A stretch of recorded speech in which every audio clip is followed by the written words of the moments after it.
Hello everyone. आपसे student का मैं फिर से एक बार स्वागत करता हूं द कलाकारी क्लासेस में। आज के इस क्लास के अंदर हम ये जो हमारा वीडियो का फर्स्ट पार्ट सेकंड आएगा, जिसके अंदर आपसे स्टूडेंट को मैं आपके एमसी क्वेश्चन पार्ट वन के अंदर मैं आपसे स्टूडेंट को मैंने कंप्लीट करा दिए थे।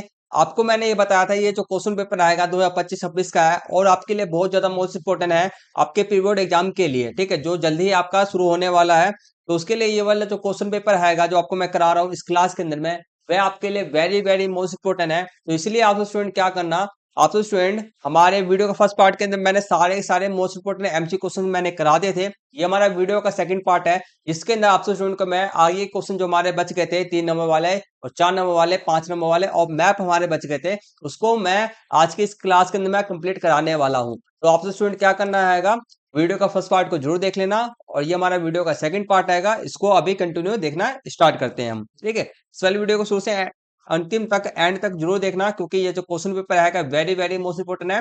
ये आपका क्वेश्चन पेपर डीओई की वेबसाइट पे है, आपसे स्टूडेंट को मिल जाएगा, सीबीएसई वाले ने प्रोवाइड करा है। आपका इस प्रकार से आपका क्वेश्चन पेपर आएगा प्री बोर्ड एग्जाम का, इससे आपको पता चल जाएगा। ठीक है, तो करते हैं, लेट्स स्टार्ट अपनी वीडियो को। क्लास को शुरुआत करने से पहले आपसे स्टूडेंट को हमेशा दो काम करना जरूरी होता है। पहला, हमारे यूट्यूब चैनल को सब्सक्राइब करके बेल आइकन के बटन को ऑन पे सेट करना होता है। दूसरा, हमारे इस वाली वीडियो को लाइक करना होता है। जितना ज्यादा सब्सक्राइब करोगे, लाइक करोगे आपसे स्टूडेंट, उतना ही आपके लिए मैं best best most most important video आपसे स्टूडेंट के लिए मैं बना बना के देते रहूंगा। तो इसलिए सब्सक्राइब और लाइक में कभी मत छोड़ो, कमी मत छोड़ो, दबा करके लाइक और सब्सक्राइब करते रहो। वीडियो को शेयर कर देना, कमेंट करना मत भूलना। वीडियो और क्लास का आपसे स्टूडेंट का पीडीएफ चाहिए, नोट्स चाहिए, तो हमारे व्हाट्सएप ग्रुप या टेलीग्राम ग्रुप को ज्वाइन कर लेना। वहां पे आपको नोट्स पीडीएफ हम प्रोवाइड करा देते हैं। तो शुरू करते हैं, हमारे जो क्वेश्चन बच गए थे। देखो, तो क्वेश्चन नंबर हमने को जो पिछली क्लास में पार्ट वन के अंदर में हमने एमसी क्वेश्चन सारे कंप्लीट कर लिए थे। ठीक है, तो वीडियो का फर्स्ट पार्ट का लिंक आपको मैं इस वाले वीडियो के डिस्क्रिप्शन बॉक्स में दे दूंगा, फटाफट से जाकर के सभी देख लेना। या आप क्लास के एंड तक पहुंचोगे तो आपको स्क्रीन पर खुद ही दिखाई दे देगा। ठीक है, तो हमारा नेक्स्ट जो हमारा खंड स्टार्ट होता है, खा खंड स्टार्ट होता है, जिसके अंदर हमारा जो क्वेश्चन नंबर हमारे हैं 18-19, वह आपके स्रोत आधारित क्वेश्चन है और 3-3 मार्क्स वाले सारे क्वेश्चन आपके ये दोनों क्वेश्चन है। 18 क्वेश्चन नंबर जो हैगा आपको मैं बता दूं, ये क्वेश्चन पैराग्राफ पढ़ोगे तो आपको डायरेक्टली इन तीनों का आंसर आप खुद ही दे दोगे, इसमें कोई दिक्कत परेशानी वाली ढूंढने में आपको नहीं मिलेगा। मैंने एक बार पढ़ के खुद ही से बता दिया है, मैंने पढ़ा, इनका आंसर भी खुद से फाइंड किया है, तो मुझे तो दिक्कत नहीं लगा बिल्कुल भी। तो ये मत, मैं कहता हूँ आपसे स्टूडेंट के 3 नंबर जो आपका फ्री फंड के दिए गए आएंगे। ठीक है, 3 नंबर फ्री के हैं। नेक्स्ट पे हमारे जो 19वां क्वेश्चन हमारा आएगा, वह इसमें देखो, ये हमारा जो है निर्यात पे भारत के निर्यात की संरचना आएगा 2020-21 का है। इसमें आपसे स्टूडेंट दो क्वेश्चन का आंसर दे दोगे, पहला और दूसरे का आंसर दे दोगे, तीसरा वाला आपको थोड़ा सा मुश्किल होगा, तो उसका आंसर मैं आपको बता देता हूँ। तो देखो, पहले क्वेश्चन पढ़ लेते हैं। देखो, तो ये हमारा जो है, हमारा निर्यात का है, हमारे को निर्यात दिया गया है, इन वस्तुओं का निर्यात हुआ है। निर्यात का मतलब ये होता है कि अपने अपने देश की वस्तु को, अपने देश के सामान को दूसरे देश को बेचना। ठीक है, दूसरे देश को बेचना, उसे निर्यात कहते हैं। और आयात किसे कहते हैं? दूसरे देशों से वस्तुओं को खरीदना, वह उसे आयात कहते हैं। तो हमारा जो क्वेश्चन पूछा जा रहा है 19.3 या 19.3 बोल सकते हो आप। हाल के वर्षों में इंजीनियरिंग सामान भारत की एक प्रमुख निर्यात वस्तु क्यों बन गई है, इसका एक कारण सुझाइए। तो हमारा जो देखो, आपसे स्टूडेंट इसका पैराग्राफ आप देखोगे, ठीक है, ये आपको टेबल दे रखा है। तो इसमें सबसे ज्यादा जो निर्यात की जाने वाली वस्तु क्या है? इंजीनियरिंग सामान। वह कितना है आपका है? 24.5 आपका प्रतिशत है। ठीक है, तो ये आपका 24, और बाकी इसके टक्कर में कोई भी नहीं है, बस पेट्रोलियम उत्पाद है, इसके अलावा कोई भी नहीं है। तो ये हमारा सबसे ज्यादा निर्यात किया जा रहा है। तो इसके पीछे कारण क्या है? हमारा देश जो भारत है ऐसा क्या बना रहा है, ऐसा क्या चीज दे रहा है जिसके कारण वह क्या है, फेमस है। तो देखो, इसका हमारे को कुल कुल मिला के एक ही हमारे को कारण देना था। मैंने 3 कारण लिख रखे हैं, कोई भी एक कारण याद कर लेना, कम से कम 2 याद कर लेना। ठीक है, आपका कभी भी इस तरह का क्वेश्चन आए तो आप लोग आंसर देने के काबिल रहो। पहला आप लिख सकते हो, भारत की बढ़ती विनिर्माण क्षमताएं। पहला इसका कारण ये है। ठीक है, भारत के अंदर विनिर्माण, विनिर्माण का मतलब था कच्चे माल को लेकर के आपको एक उत्पाद, कच्चे माल को लेकर के एक नई वस्तु बनाना, जो जिसका कीमत, ठीक है, जिसका कीमत क्या होता है, बढ़ जाता है। तो भारत की बढ़ती विनिर्माण क्षमताएं, इसलिए इंजीनियरिंग सामान का बढ़ोतरी हो रहा है। आगे बात करते हैं, वैश्विक स्तर पर मजबूत मांग भी कारण है। अब वैश्विक स्तर पे क्या है, इंजीनियरिंग सामान का आपका बहुत ज्यादा मांग भी है, ये भी कारण है। तीसरा हम बात करें इंजीनियरिंग सामान भारत में अच्छी गुणवत्ता और सस्ते दाम पर मिलना। तो आपसे स्टूडेंट मैं जैसे आपको रेफर करूंगा तीसरा पॉइंट अधिक से अधिक याद कर लेना, उसको याद करना। इंजीनियरिंग सामान जो है भारत में क्या होता है, अच्छी गुणवत्ता, क्वालिटी एकदम बहुत बढ़िया है और सस्ते दाम पे मिल जाता है। ठीक है, तो ये लिख देना। तो हमारा 19 क्वेश्चन कंप्लीट हो जाता है। अब हम जो हमारा एक और चीज इसमें एक और है 19 के अंदर हमारे को दिया गया है कि इसका अथवा वाले दृष्टिबाधित बच्चों के लिए ये वाला क्वेश्चन है, इसको भी इस तरह के क्वेश्चंस को भी हम करते हुए चलेंगे ताकि हमारा एक भी क्वेश्चन ना छूटे और हमारी तैयारी जो है एकदम बेहतर तरीके से हो जाए। तो क्वेश्चन नंबर हमारा 19 आएगा, विनिर्माण क्षेत्र में भारत, ठीक है, भारत की दो प्रमुख निर्यात वस्तुओं के नाम लिखिए। तो हमारे को ऊपर वाला जो टेबल है ना, ठीक है, सॉरी, जो ऊपर वाला टेबल आएगा तो हम ऊपर वाले टेबल्स को देख सके। देखो क्योंकि ये दृष्टिबाधित बच्चों के लिए है तो ये बच्चे तो ऊपर वाले टेबल को देख ही नहीं सकते हैं, दिक्कत हो जाएगी उनको। तो उनके लिए हमको याद करना पड़ेगा। वैसे जो देख सकते हैंगे तो उनके लिए पता ही है, इंजीनियरिंग सामान हो गया, पेट्रोलियम उत्पाद हो गया, ये दो नाम आप लिख दोगे। ठीक है, बाकी जो दृष्टि वाले बच्चों के लिए उनका आंसर जो है मैंने लिख रखा है यहाँ पर, तो वह देख सकते हैंगे, पेट्रोलियम उत्पाद और इंजीनियरिंग सामान। नेक्स्ट क्वेश्चन करते हैं, सीमित घरेलू तेल, ठीक है, सीमित घरेलू तेल उत्पादन के बावजूद हाल के वर्षों में भारत के पेट्रोलियम उत्पाद, ठीक है, पेट्रोलियम उत्पाद के निर्यात में वृद्धि क्यों हुई है, बताओ। हमारा जो मान का आपको पता ही है कि पेट्रोलियम हमारे से अधिक जो पेट्रोलियम उत्पाद सब होता है बाहर के देशों से मंगाया जाता है हमारे भारत देश के अंदर में। ठीक है, तो हमारे जो अब वो भारत क्या कर रहा है, पेट्रोलियम को परिष्करण करके, ठीक है, पेट्रोलियम को शुद्ध करके छाट करके उसमें जितनी भी अशुद्धियों को छाट सक करके वह नए नए उत्पाद, नए नए वस्तुओं का निर्माण कर रहा है, जिसे वह क्या कर रहा है, बाहर के देशों को बेच रहा है। ठीक है, तो निर्यात कर रहा है। तो क्यों विधि हुई है बताओ। तो इसके अंदर में विधि होने का कारण आपका है, आपको मैं बता देता हूँ। ठीक है, कारण इसका ये है, भारत के पेट्रोलियम उत्पादों के निर्यात में वृद्धि का मुख्य कारण है कच्चे तेल के आयात। ठीक है, कच्चे तेल का मंगाया जा रहा है और उसे कच्चे तेल को आयात में मंगा करके उसे परिष्कृत, ठीक है, रिफाइन, ठीक है, रिफाइन करके घरेलू क्षमता क्षमता में महत्वपूर्ण वृद्धि। ठीक है, तो वृद्धि निर्यात का कारण यह क्या है कि इसका ना हमारे जो पेट्रोलियम उत्पाद है ना उसको हम पेट्रोलियम को मंगा करके उसको परिष्कृत कर रहे हैं, परिष्कृत करके मतलब कि उसको उसमें से जितने भी परिष्कृत का मतलब जिसमें जितनी भी अशुद्धियां हैं, जितनी भी गंदगी है उसको हटा करके हम क्या कर रहे हैं, ये देखो जैसे कि गैसोलीन हो गया, डीजल हो गया, मिट्टी का तेल, जेट ईंधन, जो हमारे जेट ईंधन होते हैं, एलपीजी, एलपीजी हो गया, पैराफिन हो गया, इन सब का हम निर्माण कर रहे हैं। ठीक है, तो ये चीज है, ये आप लिखोगे। ठीक है, इतना लिख दोगे। नेक्स्ट क्वेश्चन करते हैं। अब देखो, अंतरराष्ट्रीय व्यापार में भारत का आईटी और सॉफ्टवेयर क्षेत्र क्या भूमिका निभाता है, बहुत ज्यादा भूमिका निभाता है। आईटी का पता ही होगा, आईटी का मतलब क्या होता है, आईटी के फुल फॉर्म क्या होते हैं, इंफॉर्मेशन टेक्नोलॉजी, और सॉफ्टवेयर जानते हो बहुत ज्यादा। ठीक है, तो कारण इसको भी लिखोगे क्या, देख लो। तो देखो हमारा क्या है, आईटी हो गया, सॉफ्टवेयर क्षेत्र हो गया, वह क्या है, प्रमुख सेवा निर्यातक है। क्या कहते हैं, सेवा निर्यातक, निर्यातक का मतलब क्या है, दूसरे देशों को क्या कहते हैं, सेवा देते हैं। ये जो हमारे आईटी सेक्टर हो गया और हमारा सॉफ्टवेयर क्षेत्र हो गया, वह प्रमुख सेवा निर्यातक है, सेवा देते हैं दूसरे देशों को। उदाहरण के लिए हमारा सॉफ्टवेयर डेवलपमेंट हो गया, ठीक है, बीपीओ हो गया, केपीओ हो गया। जब मैंने एमसीक्यू, जब आप आपसे स्टूडेंट क्या कर रहे होगे, मैंने देखो आपको मैं बता दूं, मैंने टोटल ये जो हमारा क्वेश्चन पेपर आपको मैं करा रहा हूँ, set question paper set number दो है हमारा। ठीक है, सेट नंबर एक जो है क्वेश्चन पेपर है जो हमारा एक है। ठीक है, क्वेश्चन पेपर जो आपका एक है उसके अंदर मैंने आपको ये वाला के बीपीओ और केपीओ मैंने आपको बता दिया था। ठीक है, तो क्वेश्चन पेपर वन का वीडियो भी आप स्टूडेंट जरूर देख लेना, क्योंकि अधिक से अधिक जितना अधिक से अधिक क्वेश्चन की प्रैक्टिस करोगे उतना ही आपके लिए बहुत बेहतर हो जाएगा और अच्छे और 70 में से 70 मार्क्स अचीव करने के लिए आप बहुत ज्यादा एडिट हो जाओगे, मतलब कि क्षमता आपके अंदर आ जाएगा। और एक चीज और रहेगा, आपको मैं बता दूं, अभी बता देता हूँ, इस वाली क्लास में मैं आपको कम से कम 3-4 क्वेश्चन पेपर कराऊंगा। 3-4 क्वेश्चन पेपर जो मैं आपको कराऊंगा वेरी वेरी मोस्ट इंपोर्टेंट है, उनमें से ही क्वेश्चन आने की संभावना बहुत ज्यादा, कम से कम मैं आपको बता दूं 95% आएगा, 95% से भी ज्यादा है। ठीक है, उनमें से क्वेश्चन आएगा, उनसे बाहर नहीं आएगा। तो मेरी क्लासों को क्या करो, सब्सक्राइब करो, लाइक करके रख लो, बेल के बटन को ऑन पे सेट करके रख लेना, कभी भी वीडियो आए वीडियो का क्वेश्चन पेपर वन भी देख लेना। ठीक है, सभी के सभी देख लो वीडियो को। तो ये सब कारण है। नेक्स्ट क्वेश्चन करते हैं हमारा। देखो अब हमारा जो नेक्स्ट खंड स्टार्ट हो रहा है वह हमारा खंड गाय स्टार्ट हो रहा है। इसमें हमारे जो क्वेश्चन है 20 से 23 क्वेश्चन है, लघु उत्तरीय प्रश्न के प्रकार। ठीक है, सभी के सभी हमारे 3 नंबर वाले क्वेश्चन है हमारे। ठीक है, चलो करते हैं क्वेश्चन को स्टार्ट करते हैं। क्वेश्चन नंबर 20 हमारा है, आपके सामने में दिखाई दे रहा है। क्वेश्चन नंबर 20 है, देखो, भारत में सतत विकास के लिए जल संरक्षण आवश्यक है। बिल्कुल सही बात है। और सतत विकास, सतत विकास मतलब समझते हो? सतत विकास का मतलब ये होता है कि हमें किसी भी संसाधन को नुकसान नहीं पहुंचाना है, ठीक है, और उसको भावी पीढ़ी, आने वाली पीढ़ी के लिए भी उसको हमारे उपलब्ध करके, उसको सुरक्षित करके हमारे को रखना है, ठीक है। तो इसी को हम सतत विकास कहते हैं। तो के लिए जल संरक्षण आवश्यक है। जल संरक्षण मतलब जल का बचाव आवश्यक है, ठीक है। अगर आप जल जानते हो, हमारे क्या जल क्या बहुत ज्यादा कम मात्रा में है, ठीक है, और खारा पानी जो समुद्र का पानी है का वह ज्यादा है। तो भारत में प्रचलित किन्हीं 3 जल संरक्षण तकनीकों की व्याख्या करते हुए इस कथन की हमारे को, ठीक है। तो आपको पता ही है कि जल संरक्षण कैसे करते हैं। हमारे भारत देश के अंदर में कुंड हो गया, टाका हो गया, ठीक है। तमिलनाडु के अंदर पता ही है आपको, हर एक घर के अंदर में जल संरक्षण बनाना, जल संरक्षण के लिए टंकी बनाना, ये सब आवश्यक ही है, सभी को पता है। तो चलो करते हैं, इसका आंसर देते हैं हम।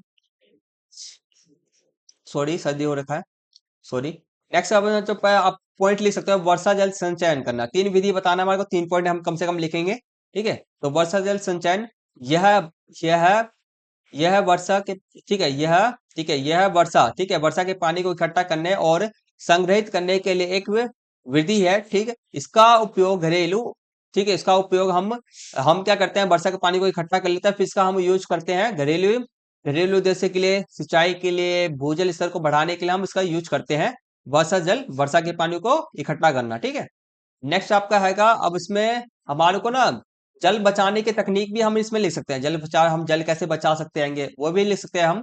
तो आपका लिख सकते हो टपक सिंचाई, ठीक है। टपक सिंचाई आपने क्लास 10th के अंदर में अपना पढ़ा, 9th या 10th का आपका है। ड्रिप ड्रिप कुछ कहते हैं, मुझे याद नहीं है पूरे प्रॉपर, याद नहीं है। ड्रिप सिस्टम कुछ ऐसे होता है, ठीक है। तो वो वही चीज है ये टपक सिंचाई, ठीक है। इस तकनीक में पानी को सीधे पौधों की जड़ों तक छोटे, ठीक है, छोटे छोटे बूंदों के रूप में पहुंचाया जाता है, ठीक है। तो मतलब कि पाइप के माध्यम से, ठीक है, जड़ों में ही, पौधों के सीधे जड़ों में ही छोटे छोटे बूंद से ही वहां पर ना नल के सब फिट कर दिया जाता है उनके जड़ों के पास में, और एक एक दो दो बूंद गिरते रहता है, जिससे कि उनको जिससे कि जल की बर्बादी, जिससे पानी की बर्बादी कम होता है। ये हो गया। तीसरा पॉइंट आप लिख सकते हो पारंपरिक, ठीक है, पारंपरिक जल निकाय, जैसे कि तालाब, झील, नहर, छोटे बांध आदि, ठीक है, जल के स्रोत को संरक्षित, ठीक है, संरक्षित करने और भूजल स्तर को बनाए रखने में मदद करते हैं। टोटल 3 पॉइंट यहाँ पर मैंने लिख रखे हैं, 3 पॉइंट कम से कम याद कर लेना। चौथा मैंने टोटल 4 पॉइंट लिख रखे हैं, 4 पॉइंट लिखने की जरूरत नहीं है। 3 पॉइंट लिख के ना 3 नंबर मिलेंगे, 1 नंबर भी आपका नहीं कटेगा, ठीक है। 4 पॉइंट इसलिए मैंने लिख रखा है ताकि आपको कोई 3 में से कोई भी 4 में से कोई भी आपको 3 बेस्ट याद हो जाए, वह याद कर लेना। चौथा आपका ये है। नेक्स्ट क्वेश्चन करते हैं। आशा करता हूँ आप स्टूडेंट को यहाँ तक हर एक क्वेश्चन समझ में आ रहा होगा बहुत बढ़िया तरीके से।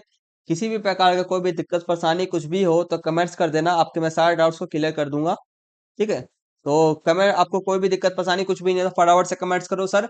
कमेंट ये करना है कि हमारे को नो डाउट, क्या करना है, नो डाउट, ठीक है। फटाफट से कमेंट कर दो नो डाउट, ठीक है। और कोई डाउट हो फटाफट से राइट करो अभी। नेक्स्ट क्वेश्चन हमारे सामने में है कि 21 भारत के उपयुक्त, ठीक है, भारत के उपयुक्त उदाहरणों के साथ उच्च तकनीकी उद्योगों और परंपरागत, ठीक है, परंपरागत उद्योगों के बीच अंतर स्पष्ट कीजिए। बहुत आसान क्वेश्चन है, आप लोग लिख सकते हो। उच्च तकनीकी उद्योग, ठीक है, उच्च तकनीकी उद्योग समझ रहे हो आप, और परंपरागत उद्योग, ठीक है, इसमें अंतर क्या है। आप बहुत बना बना करके मैं तो आपको बोलता हूँ ना, ये क्वेश्चन ना आप खुद ही से बना बना के बहुत ज्यादा लिख सकते हो। जैसे कि देखो 3 पॉइंट हमारे को लिखने की जरूरत है, ठीक है। तो आप ना कभी भी अंतर करने वाला आपको क्वेश्चन, आपको कभी भी आपके एग्जाम में आए तो इस प्रकार से लिखा करो। पहला पॉइंट, आप पहला टॉपिक यहाँ पे लिख दो, दूसरा टॉपिक यहाँ पे लिख दो, एक लाइन बना दो और एक टेबल में करके लिखो, ठीक है। इस तरह से ना बहुत बढ़िया तरीके से आपका क्या रहेगा, सर को दिखाई देगा, और आपके फुल में से फुल मार्क्स, 3 मार्क्स पूरा पक्का आपको मिलेगा, ठीक है। तो इस तरह से लिखना साफ सुथरा बढ़िया दिखाई देता है। अब देखो फर्स्ट क्वेश्चन आप लिख सकते हो, उच्च तकनीकी उद्योग, ठीक है, उच्च तकनीकी उद्योग खनिज आधारित होते हैं, ठीक है। क्या रहता है, वह खनिज आधारित होते हैं जिसमें वैज्ञानिक और इंजीनियरों, ठीक है, इंजीनियरों का वर्चस्व होता है। जिसमें वैज्ञानिक, उसमें वैज्ञानिक भी काम करते हैं, इंजीनियर भी जो लोग होते हैं वह भी काम होता है, उनका वर्चस्व, वर्चस्व का मतलब क्या होता है, वह हर एक काम को देखते हैं, ठीक है। अब देखो परंपरागत उद्योगों में अक्सर श्रम ग्रहण होता है। अब परंपरागत उद्योग के अंदर में क्या रहता है, अधिक से अधिक श्रमिक लोग रहते हैं, मेहनत करने वाले लोग होते हैं, काम करने वाले लोग आपके होते हैं। उसमें वैज्ञानिक इंजीनियर इंजीनियर नहीं होते हैं। नेक्स्ट आप लिख सकते हो, इसमें नवाचार की निरंतर गति के कारण अनुसंधान विकास में औसत से अधिक निवेश करते हैं। अब देखो इसमें क्या आएगा, इस वाले में नवाचार की निरंतरता, ठीक है। नवाचार की, नवाचार मतलब कि नया, कुछ भी नया चीज होता है नया टेक्नोलॉजी के लिए, ठीक है, निरंतर गति के कारण, ठीक है, अनुसंधान अनुसंधान रिसर्च होता है, उनका विकास रिसर्च करते रहते हैं वह, मतलब कि ना जैसे कि अपने प्रोडक्ट अपने उत्पाद के अंदर में उनको बदलाव करने के लिए, ठीक है, उसको आगे बढ़ाने के लिए, उसको क्वालिटी को अच्छी बनाने के लिए, तो हमेशा ना वह रिसर्च करते रहते हैं, ठीक है, जिससे कि उनका प्रोडक्ट का जो क्वालिटी रहता है वह बढ़ते ही रहता है। तो उसके लिए वह क्या करता है, अधिक से अधिक पूंजी निवेश करते हैं, पैसा लगाते हैं। और इसमें देखो, इसमें अनुसंधान विकास पर कम खर्च होता है, इसमें कम खर्च होता है बिल्कुल ही। नेक्स्ट आप लिख सकते हो, उच्च तकनीकी उद्योग जटिल और उत्तम उत्पाद जैसे कि इलेक्ट्रॉनिक्स, ठीक है, इलेक्ट्रॉनिक्स विमान हो गया, इलेक्ट्रॉनिक्स हो गया और विमान बनाते हैं, ठीक है। और परंपरागत उद्योगों अक्सर सरल दैनिक उपयोग की वस्तु बनाते हैं, जैसे कि हस्तशिल्प हो गया, वस्त्र हो गया, ये छोटे मोटे काम करते हैं, आपको पता ही चल जाएगा, ये बड़े बड़े काम करते हैं, छोटे छोटे काम करते हैं। चौथा इसका उदाहरण ये है, ठीक है, इस प्रकार से है। क्या हो गया? सॉरी फॉर डिस्टर्बेंस, एक सेकंड रुकेंगे।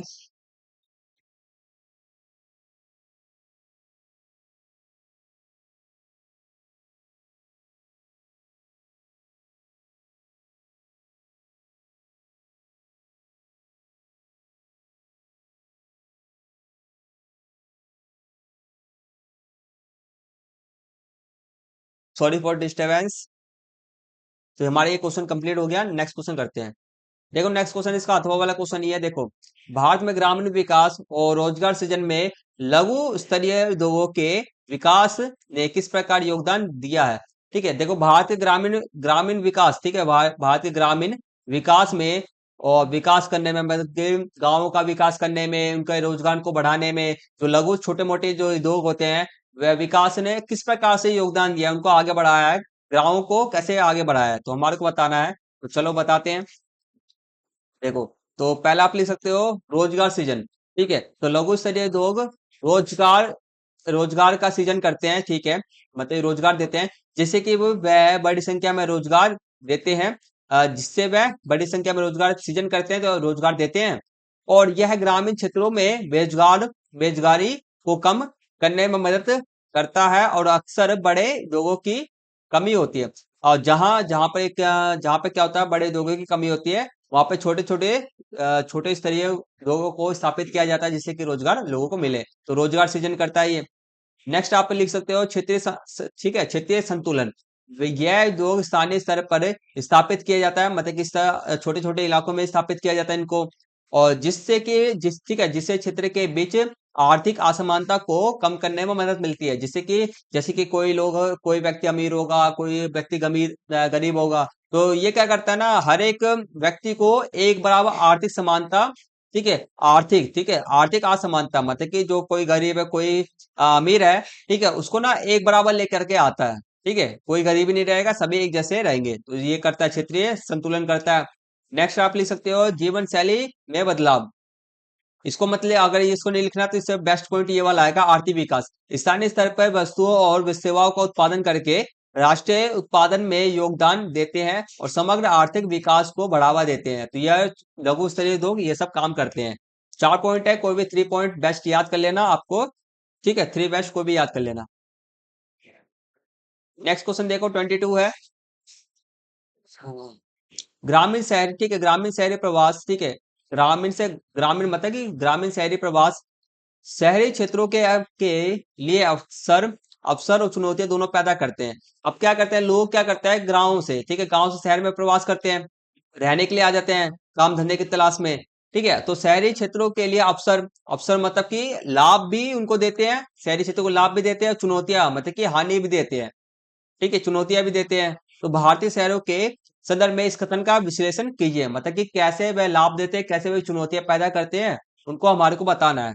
ठीक है, आपको मैं बता दूं ना, जो 3 नंबर वाले क्वेश्चन आएंगे आपके, साढ़े साढ़े 3 नंबर वाले क्वेश्चन, इसके अंदर ना आप स्टूडेंट ना बहुत ज्यादा बना के लिख सकते हो, सारे सारे क्वेश्चन ना एकदम, आपको ना जैसे कि आपको ना सिर्फ और सिर्फ पता क्या है, क्वेश्चन के आंसर आप सब स्टूडेंट बहुत पहले से आप सब स्टूडेंट प्रैक्टिस करते होगे, तो आपको नहीं भी पढ़ के आए होगे ना, तो मैं आपको लिख करके देता हूँ, आप हर एक में ना हर एक क्वेश्चन करने में कम से कम 2-2 मार्क्स तो अचीव कर ही लोगे, अचीव कर लोगे।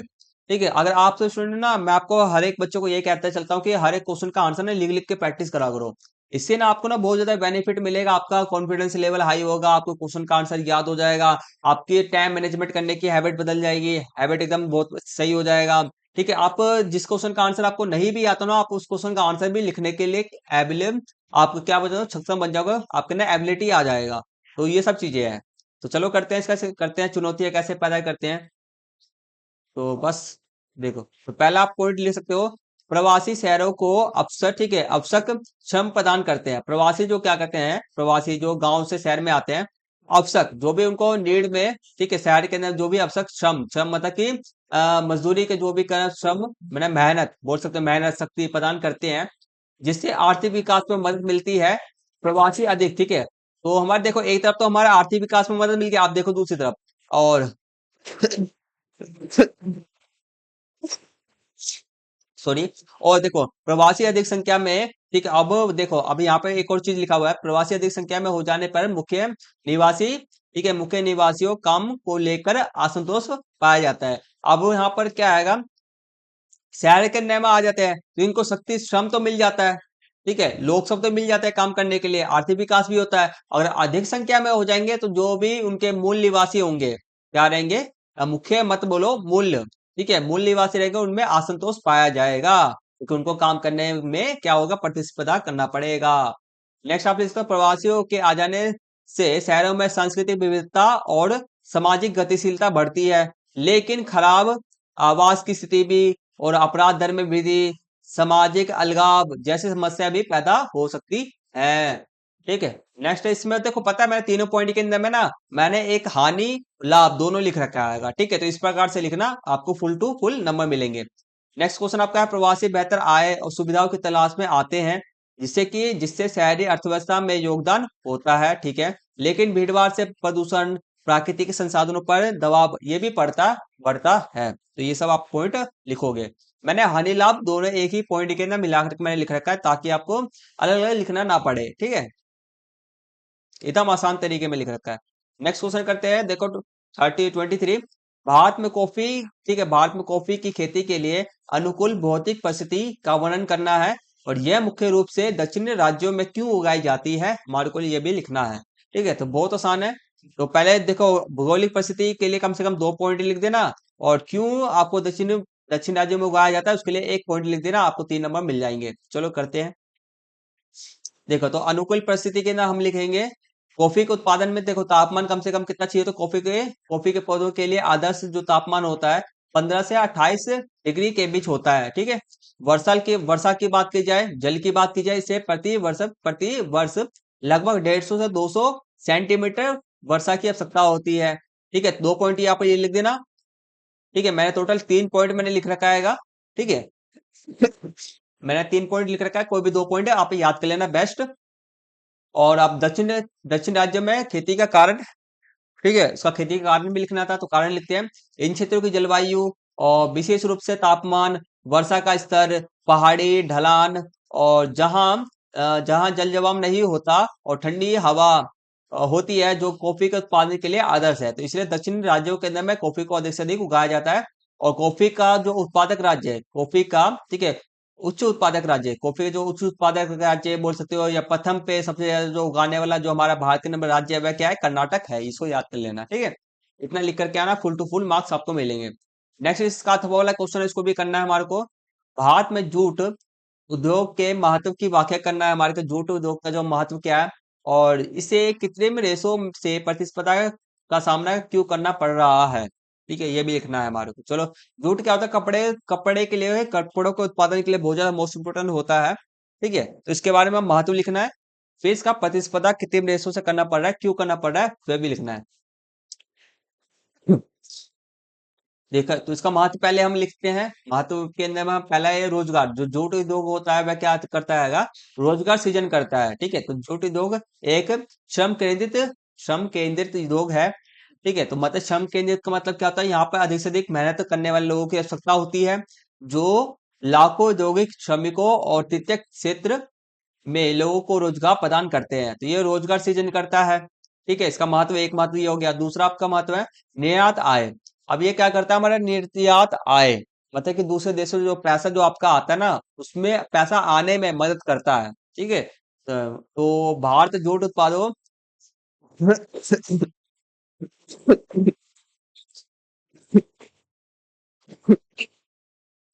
ठीक है, सॉरी। तो देखो, नेक्स्ट जो हमारा पॉइंट हम लिख सकते हैं, निर्यात निर्यात आय। भारत जूट उत्पादों का निर्यात करता है, ठीक है। तो भारत जूट उत्पादों को क्या करता है, दूसरे देशों को बेचता है, जिससे कि देश को विदेशी मुद्रा अर्जित करने में मदद मिलती है। तो ये इसका महत्व हो गया। तीसरा आपका है, अब इसका देखो, इसका कारण क्या है। अब इसका कारण था ना, हमारे को कारण लिखना था कि कितने देशों से प्रतिस्पर्धा करना का सामना क्यों करना पड़ रहा है, वो हमारे को लिखना था। चलो देखो, तो ये रहा इसका कारण, इसका ये रहा, यहाँ पर कारण है, ठीक है। दो हमने पॉइंट लिख दिया, और हमारा तीसरा कारण ये है, सिंथेटिक हो गया या कृत्रिम रेशे अक्सर जूट उत्पादों की तुलना में बहुत सस्ते होते हैं, जिससे उपभोक्ता उन्हें पसंद करते हैं। ठीक है, तो सस्ते होते हैं, तो इसलिए इसको प्रतिस्पर्धा करना पड़ रहा है कृत्रिम रेशो से। तो ये कारण आप लिखोगे। तो नेक्स्ट क्वेश्चन करते हैं हम। नेक्स्ट क्वेश्चन, बस इतना ही था, 23 तक की क्वेश्चन था हमारा। तो हमारा जो सेक्शन है, हमारा 3 नंबर वाले क्वेश्चन हमारा हो गया, खंड हमारा गा हैगा, वह हमारा कंप्लीट हो चुका हैगा। तो आशा करता हूँ आप स्टूडेंट का हर एक क्वेश्चन बहुत बढ़िया तरीके से समझ में आ गया होगा, और किसी भी क्वेश्चन के अंदर में किसी भी प्रकार का कोई दिक्कत परेशानी कुछ भी नहीं होगा। ठीक है, तो आज की क्लास को हम यहीं पे फिनिश करेंगे। नेक्स्ट क्लास के अंदर में आपको मैं बता दूं, हम 5 नंबर वाले सारे सारे क्वेश्चन को हम कंप्लीट कर लेंगे।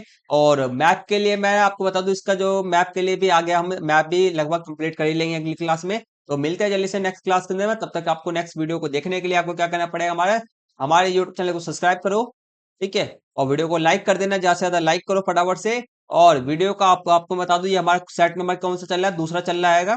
तो सेट नंबर 1 को भी मत देखना, मत भूलना। टोटल में आपको मैं बोल रहा हूँ 3 से 4 ही क्वेश्चन पेपर आपको मैं कराऊंगा। इसी में से आपका 90% 5 से 95%, 95% से अधिक क्वेश्चन इसी में से तीनों में से आएंगे, इससे बाहर बिल्कुल भी नहीं आएगा। तो फटाफट से हमारी वीडियो को देखो, लाइक करो, शेयर करो। वीडियो का नेक्स्ट पार्ट जल्दी से आने वाला आएगा, ठीक है। तो नेक्स्ट पार्ट जब तक आएगा, तब तक आपको क्या करना आएगा, हमारे सेट नंबर 1 क्वेश्चन पेपर को, उसके एमसी क्वेश्चन की तैयारी कर लो।